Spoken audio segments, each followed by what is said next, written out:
चलिए भाई, आज हिंदी की जो टॉपिक आप लोग की चलेगी, गीत।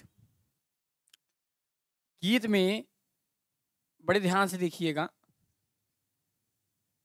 मैथिली शरण गुप्त द्वारा ये सबसे बढ़िया रचित आपको ये पद्य देखने को मिलता है, पद्यांश में आता है।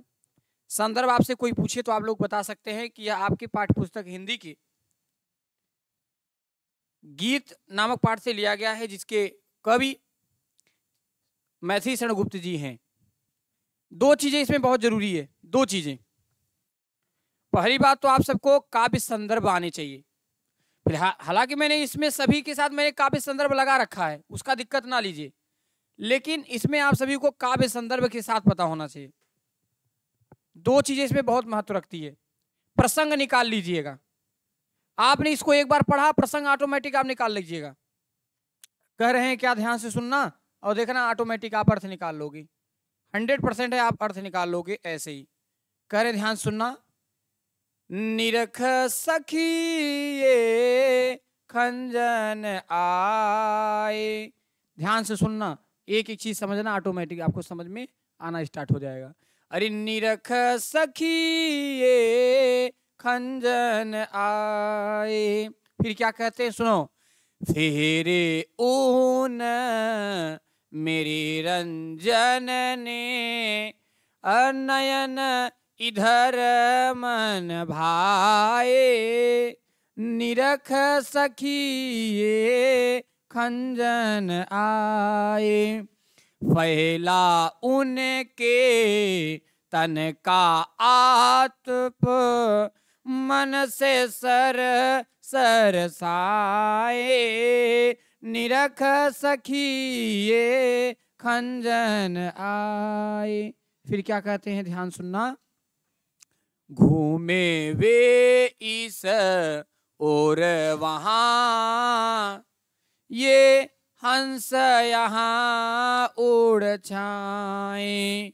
करके ध्यान आज इस जन का, निश्चय वे मुस्काए।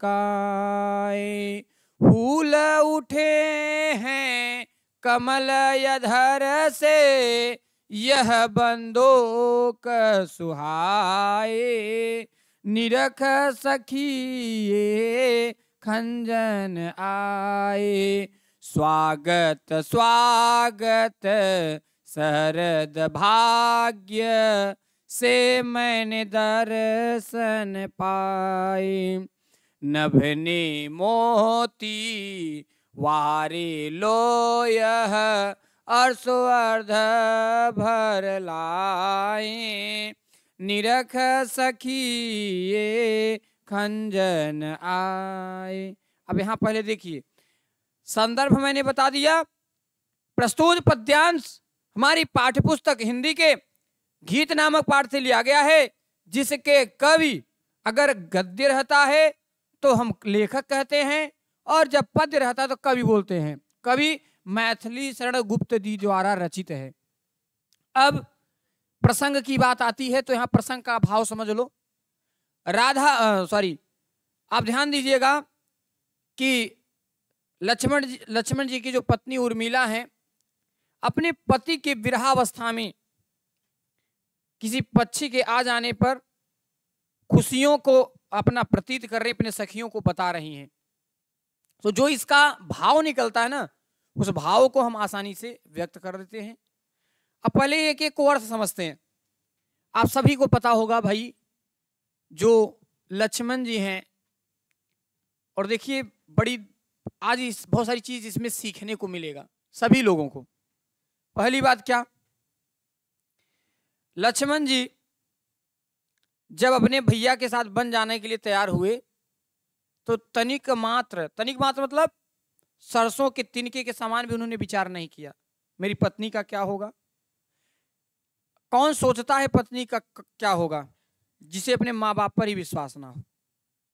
उन्होंने तनिक मात्र नहीं सोचा। हालांकि वो आई, इस समय मैं भी चलूंगी, लेकिन उन्होंने सीधा मना कर दिया, अगर सब बन जाइएगा तो पति से भी बढ़कर सेवा अगर कोई है तो सास ससुर की सेवा।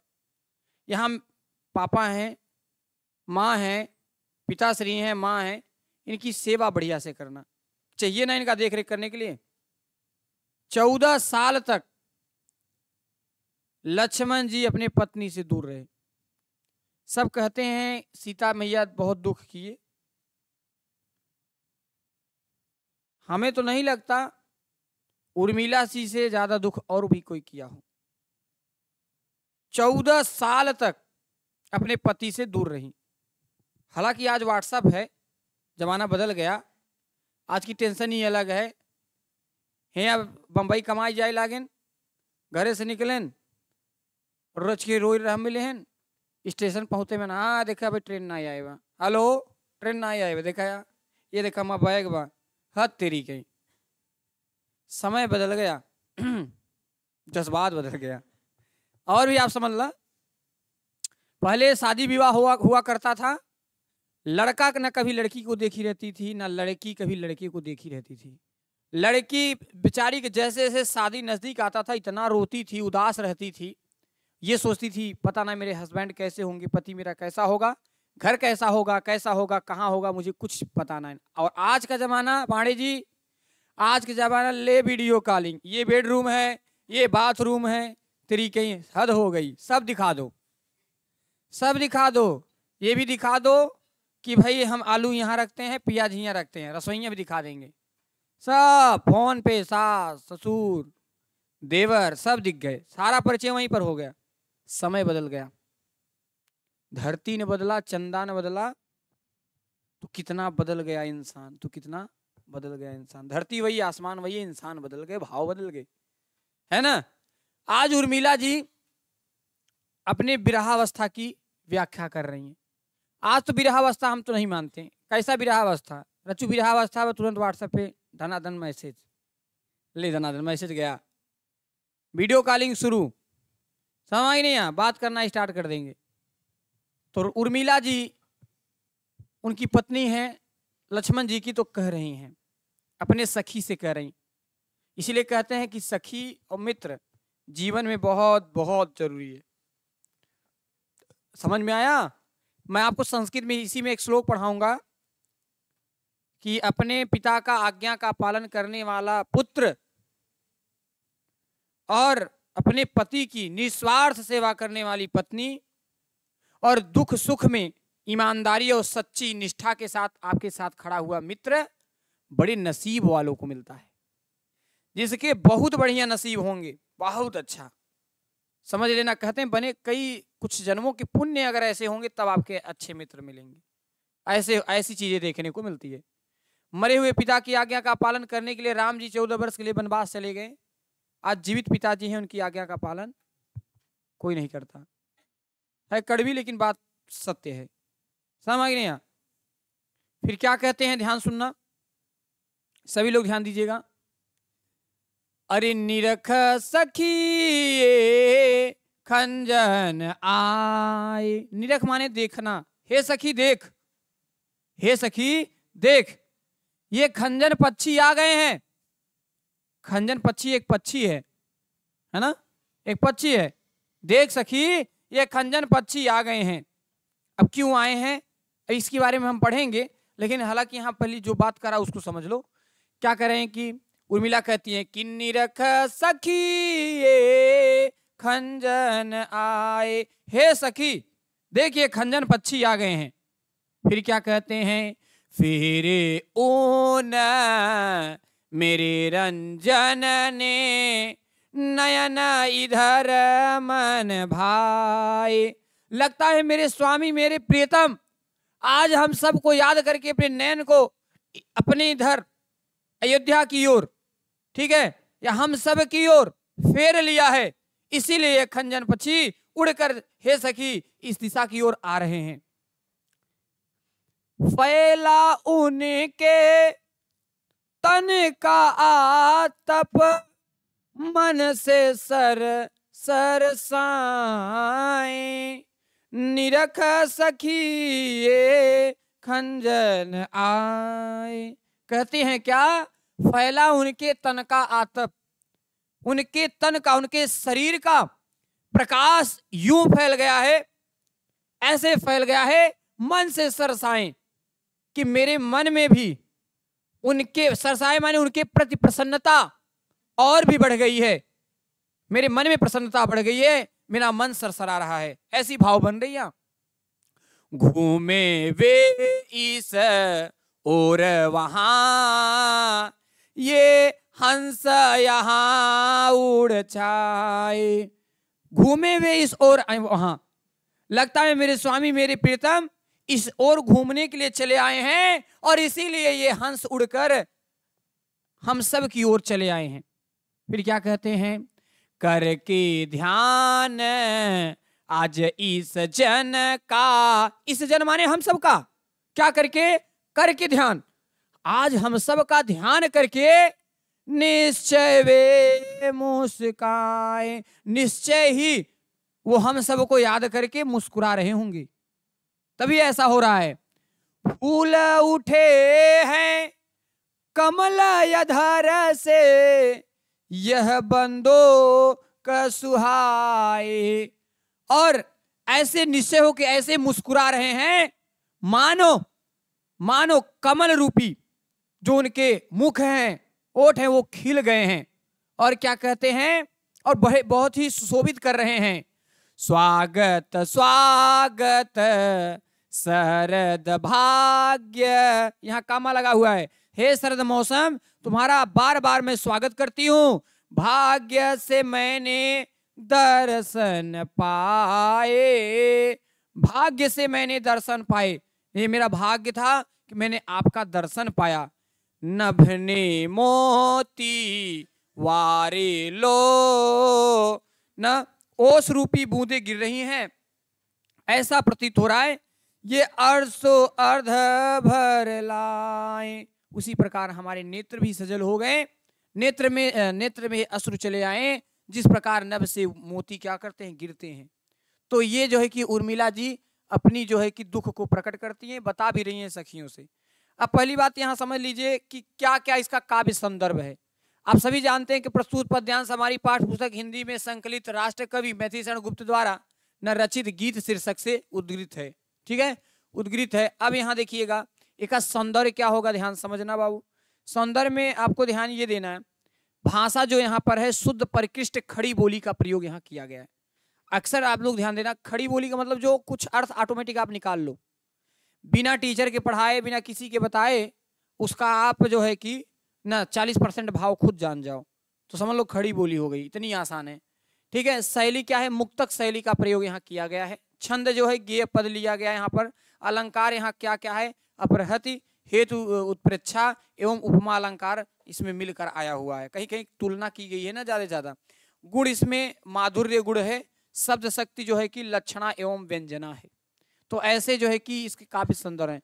तो काव्य सौंदर्य देखो बहुत जरूरी है, तो काव्य सौंदर्य बहुत जरूरी है, जिसका आप सोच भी नहीं सकते। समझ में आई नहीं? चलिए अगला देखते हैं। यहां देखिएगा कहते हैं क्या, 80 सिर न फिर गिरी वन में। पांडे जी देखा, पांडे जी, जितना मांगे पतझड़ दूंगी,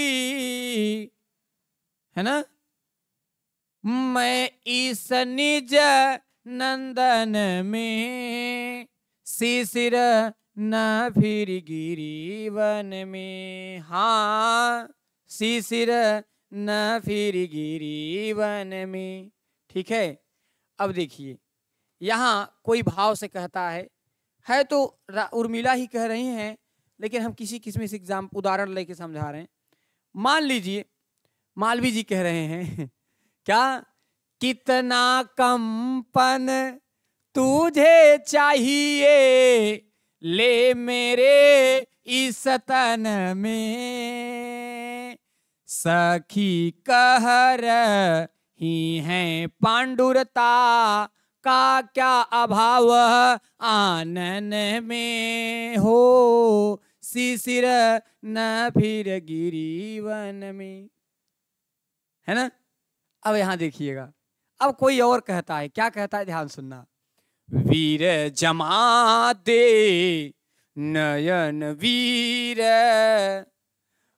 यदि तू मानस भाजन में, तो मोती सा मैं अकिंचना रखो उसको मन में। हंसी गई रो भी न सकूं मैं अपने इस जीवन में, शिशिर न फिर गिरी वन में। और लास्ट में कोई बहुत भाव से कराए, तो उत्कंठा है देखूं फिर क्या हो भाव भुवन में। हाँ शिशिर ना फिर गिरी वन में। अब यहां देखिएगा, पहले सुन लो बढ़िया से। यहां शिशिर जो है ना, शीत ऋतु जानते हैं, ग्रीष्म ऋतु सुने, ग्रीष्म ऋतु। ग्रीष्म ऋतु इसी समय पत्ते उत्ते झड़ते नहीं हैं। इस समय जो मौसम चल रहा है शीत ऋतु है। शीत ऋतु के बाद ग्रीष्म ऋतु चलता है। मैंने ठंडी गर्मी मिला के, सुबह शाम ठंडी लगेगी और दिन में गर्मी लगेगी। और ये पतझड़ का मौसम होता है, इसमें पत्ते ज्यादा झड़ते हैं, गिरते हैं, ठीक है ना। तो वही कह रहे हैं, क्या शिशिर ना फिर गिरी वन में। हे शिशिर, तुम अब पर्वत और वनों में घूमना बंद कर दो। न माने नहीं, फिर माने घूमना, गिरिवन में, गिरि माने पर्वत, वन माने वन में। तुम पर्वत और वन में घूमना बंद कर दो। और क्या कहती हैं, जितना मांगे पतझड़ दूंगी। जितना तुझे पतझड़ चाहिए। पतझड़ का अर्थ यहां क्या आ गया कि उर्मिला जी पतझड़ है? नहीं, पेड़ है? नहीं। पतझड़ का अर्थ ये होता कि पतझड़ माने पेड़ के पत्ते पीले होकर गिरते हैं। तो हे शिशिर, तुमको कितना पीलापन चाहिए मैं दूंगी इस अपने शरीर से। वही कह रहे हैं यहां, वही कह रहे हैं क्या कि जितना मांगे पतझड़ दूंगी। आप कह सकते हैं कि जितना तुम्हें पीलापन चाहिए, पतझड़ चाहिए, मैं अपने इस शरीर से दूंगी। क्या कितना कंपन तुझे चाहिए ले मेरे इस तन में। और कहती हैं कि कितना कंपन, ठंडी का मौसम होता है सुबह शाम, तो ठंडी भी तुमको जरूरत पड़ेगी। तो तुमको कितना कंपन चाहिए, कितनी कपकपाहट चाहिए, मेरे इस शरीर से ले लीजिए, मेरे इस तन से ले लीजिए। सखी यहां करें क्या, सखी कह रही पांडुरता का क्या अभाव आनन में। हाँ शिशिर न फिर गिरी वन में। सखी कह रही, मेरी सखियां कहती हैं पांडुरता कि तुम पीली पड़ती चली जा रही हो, क्या अभाव आनंद में, क्या कमी है।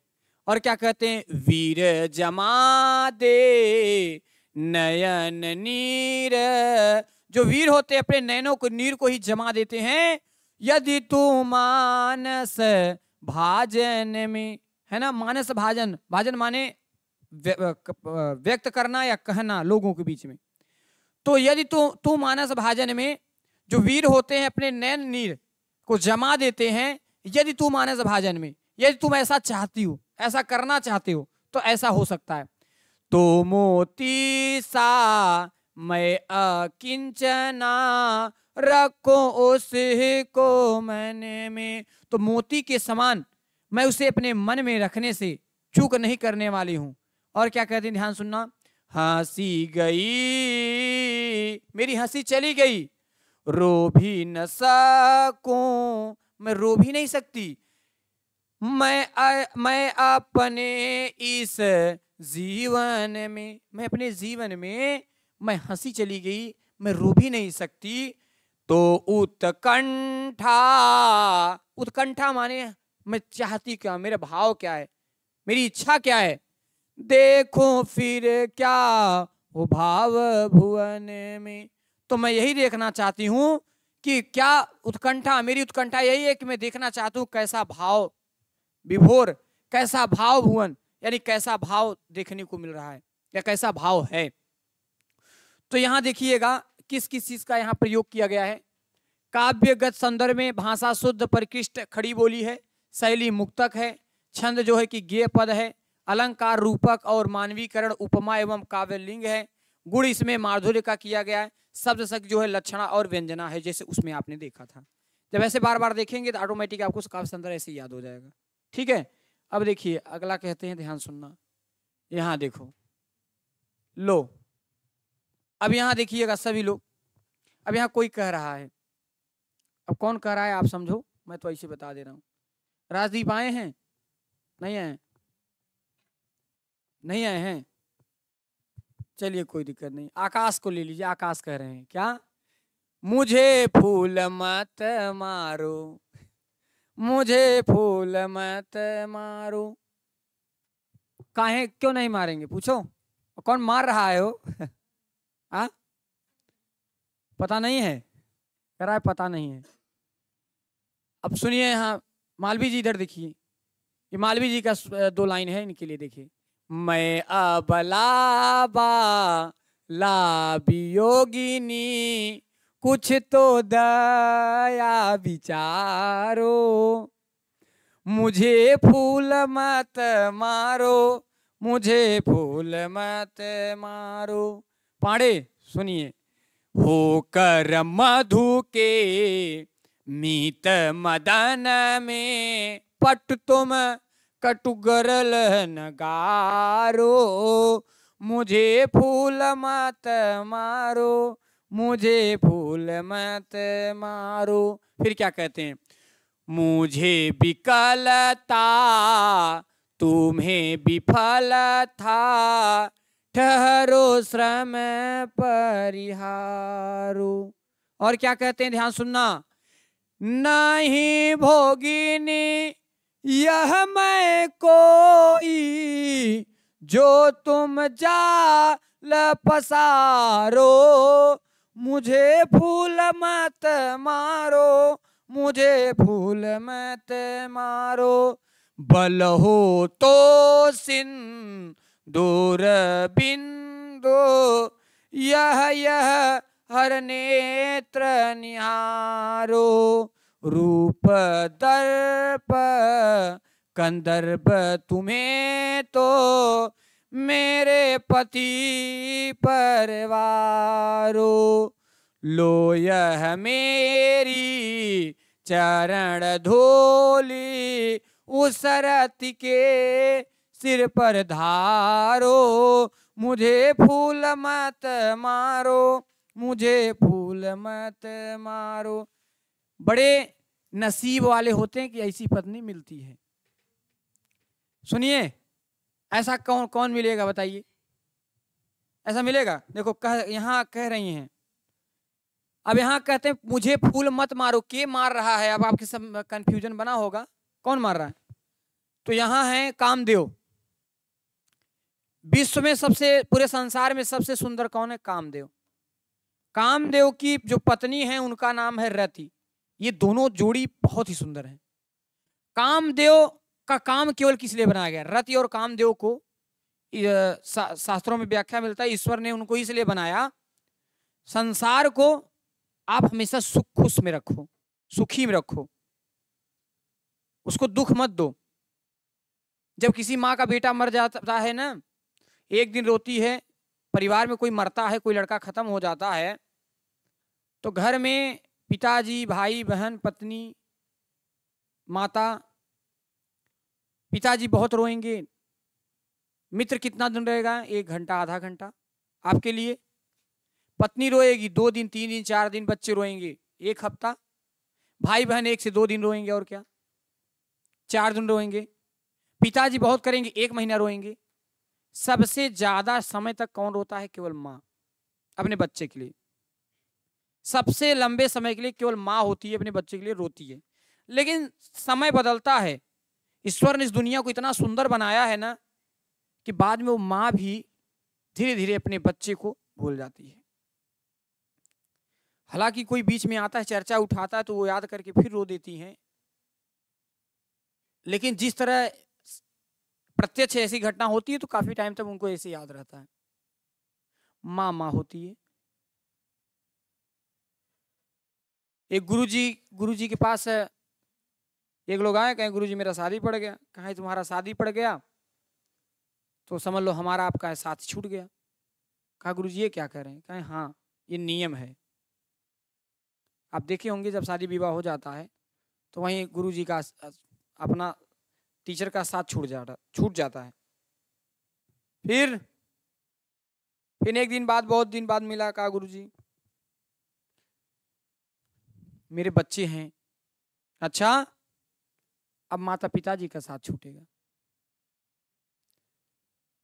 कहे मेरी पत्नी बहुत अच्छी है, मुझसे बहुत प्रेम करती हैं। कहे देखिए कोई प्रेम नहीं करता, और अगर तुमको चेक करना है कि सबसे ज्यादा प्रेम कौन करता है तो चेक कर सकते हो। कहे वो कैसे? कहे जब तुम्हारे यहाँ पढ़ते थे तुम्हें एक प्राणायाम सिखाया था, तुम काफी समय तक अपनी सांस को रोक सकते थे। कहे हाँ। कहे तुम वही करना, सुबह तुम्हारी वाइफ उठाने जाएगी, तुम अपने सांस को रोक लेना, जैसा लगेगा मर गई। फिर मैं आऊंगा, जब तुमको ऐसे पीटूंगा तो उड़ जाना, मतलब ऐसे ठोकेंगे उड़ जाना। कहीं ठीक महाराज। वैसे ही वो किया। जब रोना पीटना चारों तरफ हल्ला हो गया, गुरुजी सुने गए, बोले कि पत्नी मार रो रही थी फूट फूट के। सबसे ज्यादा जो रोता है ना, सबसे ज्यादा रो रही थी, माँ रो रही थी, पिताजी सब रो रहे थे। गुरुजी पहुंचे। अरे गुरुजी देखिए क्या हो गया। कहें बचा लें, जिंदा हो जाएगा। बच जाएगा गुरुजी, तुरंत बचा लीजिए प्रभु। कहें बस इसमें एक रिस्क है। कहें वो कौन सा रिस्क? एक कटोरा दूध लाओ। दूध आया, उन्होंने कुछ ऐसा मंत्र वगैरह किया, कहा कि ये दूध जो पिएगा वो मर जाएगा और उसकी आत्मा के स्थान पर ये बच जाएगा, ये जिंदा हो जाएगा। सबसे पहले पत्नी के सामने कटोरा फेरा, ओ देवी पी लो जल्दी, तुम्हारा पति बच जाए। हाँ बच जाएगा ठीक है, लेकिन मैं तो देश से चली जाऊंगी, दुनिया से। अरे ऐसा क्यों? बहुत प्रेम करती हो। कहाँ प्रेम का? अरे हम शादी दूसर भी कही सकी थे, हम यहाँ निपटा जाब देश से तो हमारा क्या होगा? हाँ ले हले। और वो तो सुन रहा था सब। वाह। बच्चों से बोला कि पिताजी, कि भाई पिताजी जो है कि तुम्हारे नहीं है, तुम पी लो। मैं कहाँ पी लूं? अभी तो मेरा जिंदगी इतना बचा हुआ है, अभी तो मेरा लाइफ है ना, कुछ नहीं। कोई नहीं पिया। पिताजी के पास गया, नहीं माँ लाओ मुझे दे दो। माँ ही ऐसी होती है, अपने औलाद के लिए, चाहे बेटा हो चाहे बेटी, अपने औलाद भेदभाव नहीं करती माँ कभी। अपने औलाद के लिए जहर भी पीने के लिए तैयार होती है। कल्लू एक ठो है ना, कल्लू अरविंद जी कभी कभी गाना गाते हैं कि कैले परिक्रमा जब माई के गणेश जी, अब पहिले पूजैबा दिहले आशीष महेश जी। महेश माने शिव जी, सुने हैं कि नहीं? कैले परिक्रमा जब माई के गणेश जी, अब पहिले पूजैबा दिहले आशीष महेश जी। माई बाबू से बढ़ के ना, अरे पूजा पाठ अजान बा। अरे हम कहनी त का कहनी, कहले वेद पुराण बा। हम कहनी त का कहनी, कहले वेद पुराण बा।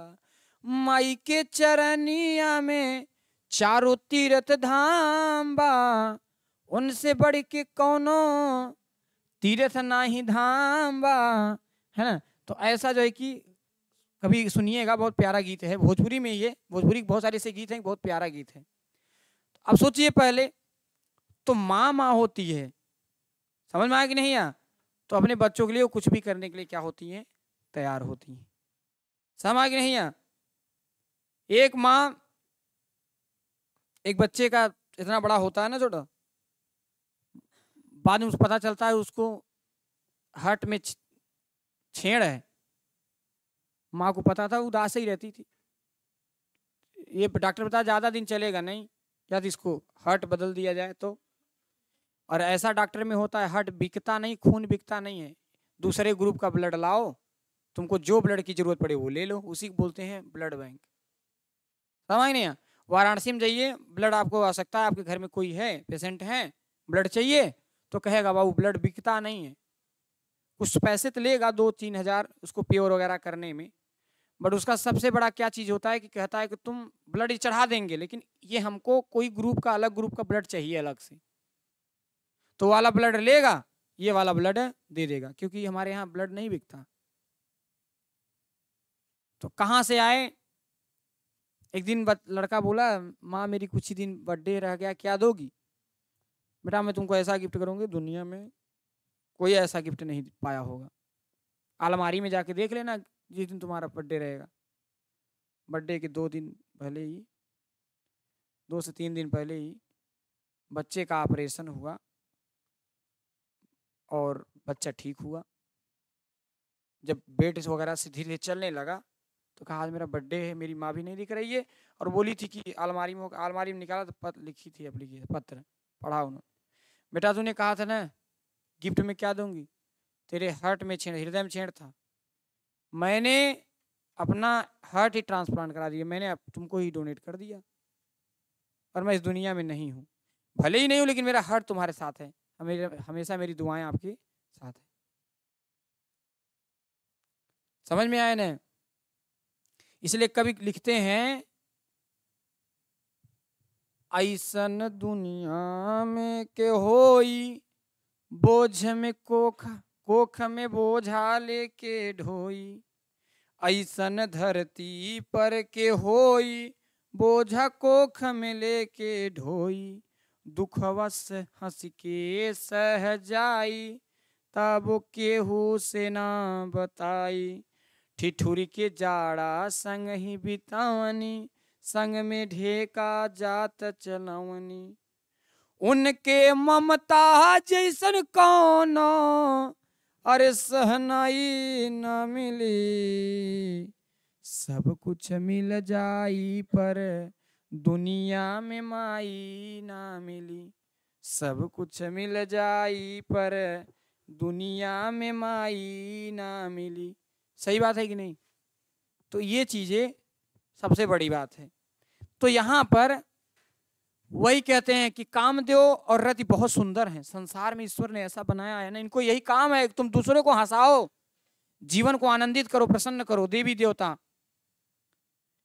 तो कामदेव गए हैं फुसलाने, लेकिन इतनी ये सुंदर हैं फिर भी अभी इनको इतना धुतकारेंगी ना उर्मिला, तुम्हारी औकात नहीं है मेरे पति जी के सामने, तुम चाहते हो कि मैं जैसी इतनी सुंदर हूं, तुम्हारी पत्नी रति भी इतनी सुंदर दिखे, तो मेरे चरण रज को ले जाकर उसको डाल देना, सुंदर हो जाएगी, लेकिन मैं तुमको पलट कर नहीं देखना चाहूंगी। इतनी बड़ी प्रतिव्रता, और आजकल का प्रतिव्रता देख ही रहे थे, हैं देखे हैं ना, बस वही समझ लो। अब वही उर्मिला कहती हैं कि हे कामदेव, मुझे पुष्प रूपी बाण मत मारो, मुझे फूल मत मारो, यानी पुष्प रूपी बाण मुझ पर मत चलाओ। क्यों? मैं अबला बाला वियोगिनी, मैं अबला बाला वियोगिनी हूं, विरहावस्था में हूं, कुछ तो दया विचारो, कुछ तो रहम करो, कुछ तो दया की विचार करो हमारे लिए। होकर मधु के मीत मदन पटु, तुम अपने पत्नी के प्रेम में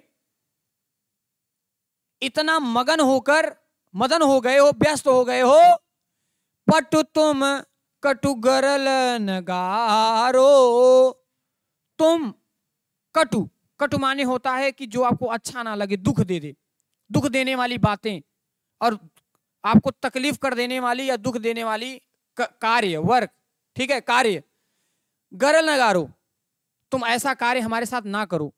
फिर क्या कहते हैं? मुझे विकलता, ऐसा करने से हाँ मुझे विकलता मिलेगी, बुरा तो लगेगा, तकलीफ होगा, तुम्हें विफलता, लेकिन तुम्हें विफलता भी मिलेगी, फायदा नहीं है। ठहरो श्रम परिहारो, रुक जाओ, श्रम जो कर रहे हो हमारे लिए वो बंद कर दो, रुक जाओ। नहीं भोगिनी, मैं कोई भोगनी नहीं हूं। यह मैं कोई तुम जो तुम जाल पसारो, तुम कोई भी जाल पसार फैला दो, मैं तुम्हारे जाल में फंसने वाली नहीं हूं। और क्या कहती हैं, बल हो तो सिंदूर बिंदु, यह हर नेत्र निहारो। अगर बल है तुम्हारे अंदर तो सिंदूर बिंदु को तुम देखो, जल कर राख हो जाओगे। अगर तुम में इतनी शक्ति है तो हमारे सिंदूर बिंदु को देखो और तुम देख कर क्या हो जाओगे, जल की राख हो जाओगे। इतनी शक्ति नहीं है कि तुम्हारे सिंदूर बिंदु को देख सको। रूप दर्प कंदर्प तुम ही तो मेरे पति परवारो। ठीक है, जो तुम्हारा सुंदरता है, जो भी कुछ है, ऐसे लाखों लाखों सुंदरता अपने पति पर वार करूं, हमारे पति से तुम सुंदर नहीं हो। लो यह मेरी चरण धूली, उस रति के सिर पर धारो। लो मेरी चरण रज ले लो, ले जाकर रति को डाल देना, वो भी तुम्हें बहुत सुंदर दिखने लगेगी। तो यहाँ पर देखिएगा काव्य सौंदर्य क्या है, भाषा शुद्ध परिकृष्ट खड़ी बोली ही है, शैली मुक्तक है, छंद गेय पद है, अलंकार यहाँ पर श्लेष अलंकार, यमक, रूपक, अनुप्रास अलंकार का मिलजुल कर है। और गुण जो है कि माधुर्य है, शब्द शक्ति क्या है, लक्षणा और व्यंजना, दोनों इस गुण देखने को मिल रहे हैं। ठीक है, तो चलिए एक और बच रहा है, काफी टाइम भी हो गया है, तो मैं इसको एक दिन पढ़ा दूंगा। जैसे देखिए, यही आता है इस मन में, यही आता है इस मन में।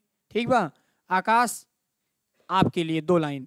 धाम जन जा कर मैं भी रहूं सीवन में। और सुनो, प्रिय के व्रत में विघ्न न डालूं, रहूं निकट भी दूर। व्यथा रहे पर साथ साथ ही समाधान भरपूर। अब मालवी जी आपके लिए, हर्ष डूबा हो रोदन में, यही आता है इस मन में, यही आता है इस मन में। अब यहाँ देखिए, कोई कह रहा है, कोई माने कोई भी, मैं नाम नहीं लूंगा, बस आप लोग समझते रहना है। बीच बीच में उन्हें देख लूं मैं झूरमुट की ओट, जब वे निकल जाएं तब लेटूं उस धुल में लोट। अब पाड़े कह रहे हैं क्या, रहे रात वे निज साधन में, यही आता है इस मन में, यही आता है इस मन में। मालवी जी खास आपके लिए पेश है, जाती जाती गाती गाती कह जाऊं यह बात। मालवी जी सुनिए, अब आप फिर कह रहे हैं क्या, धन के पीछे जन जगती में उचित नहीं उत्पात। अब बड़े भाव से कहेंगे क्या, प्रेम की जय जीवन में, यही आता है इस मन में, यही आता है इस मन में। ठीक है, इसको मैं आपको पढ़ा दूंगा लास्ट में। ठीक है।